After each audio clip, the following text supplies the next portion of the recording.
News Network. I want to take you live now to the foyer of the House of Commons, and Pierre Poilievre, Conservative MP and Parliamentary Secretary, by the way, to the Prime Minister. He is commenting on the U.S. decision to prosecute Canadian Omar Khadr in the United States. That announcement came as Canada's top court heard arguments to bring him home, so that juxtaposition happening on both sides of the border. Let's listen in live. That the legal procedures in the U.S. Were announced today and should follow their course.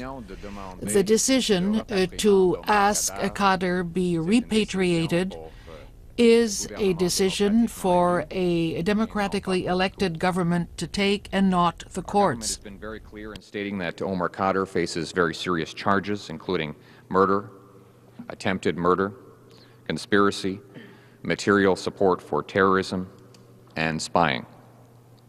Omar Khadr was captured in the battlefields of Afghanistan, the same country our brave men and women in uniform are fighting in today. In addition to being accused of murder of a U.S. medic, Mr. Khadr stands accused of preparing roadside bombs in Afghanistan. Roadside bombs have killed countless Canadians in that country. We acknowledge the decision of the Obama administration to prosecute Omar Khadr through the U.S. military commission system, and we believe the U.S. legal process announced today should run its course.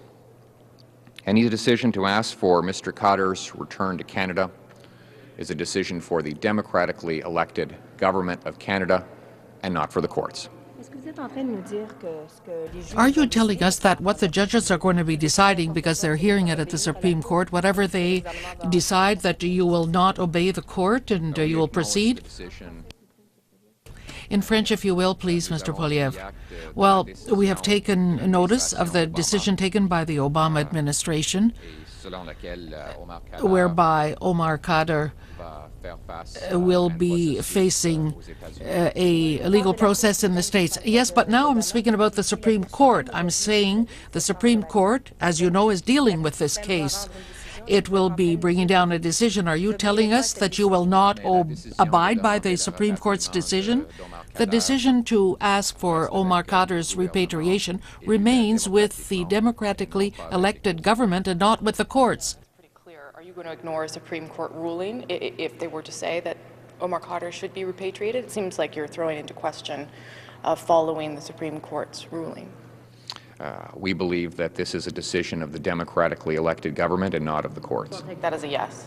But how legally is it possible for you to do that?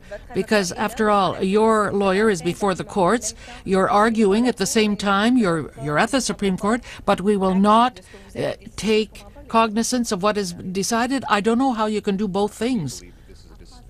In French, please, Mr. Poilievre. Can I just ask you a question about the U.S. government? When Eric Holder made this announcement that he was, and we found out that Omar Khadr will be going through legal proceedings in the United States and will be transferred there, did anyone from the U.S. administration contact the Canadian government to say, we're going to bring him back to the U.S. to try him here? Would you be interested in taking him and putting him through some sort of process in Canada? Do you know if that conversation occurred? We do respect the decision of the Obama administration. Thank you. We can respect the decision of the Supreme Court. You're leaving open. Well, that was Pierre Poilievre, a Conservative MP and Parliamentary Secretary as well, by the way, to the Prime Minister, taking questions regarding the decision we heard from the United States Attorney General Eric Holder earlier today that 10 Guantanamo detainees will be tried in the U.S. One of those 10 is Canadian Omar Khadr, who, according to the U.S. Attorney General, will face a military commission somewhere in the United States. Now, while that decision was announced today in Washington, what's happening in Ottawa that is a really interesting sort of juxtaposition is the Supreme Court is hearing arguments about whether to repatriate Omar Khadr to Canada. The question that I found most interesting that was put to Pierre Poilievre is, if the Supreme Court of Canada orders that Omar Khadr be brought back to Canada then will the government abide by that? His answer, and you probably heard it a few times because the question was asked a few times. I probably would have asked it again and again, but anyway, he said he believes that the decision to repatriate Khadr should be decided by a democratically elected government, not by the courts. You and I both know that doesn't answer the question, will you abide by a decision of the Supreme Court? And again, he answered, it should be a decision of the democratically elected government, not the courts. So that's the situation live from Ottawa.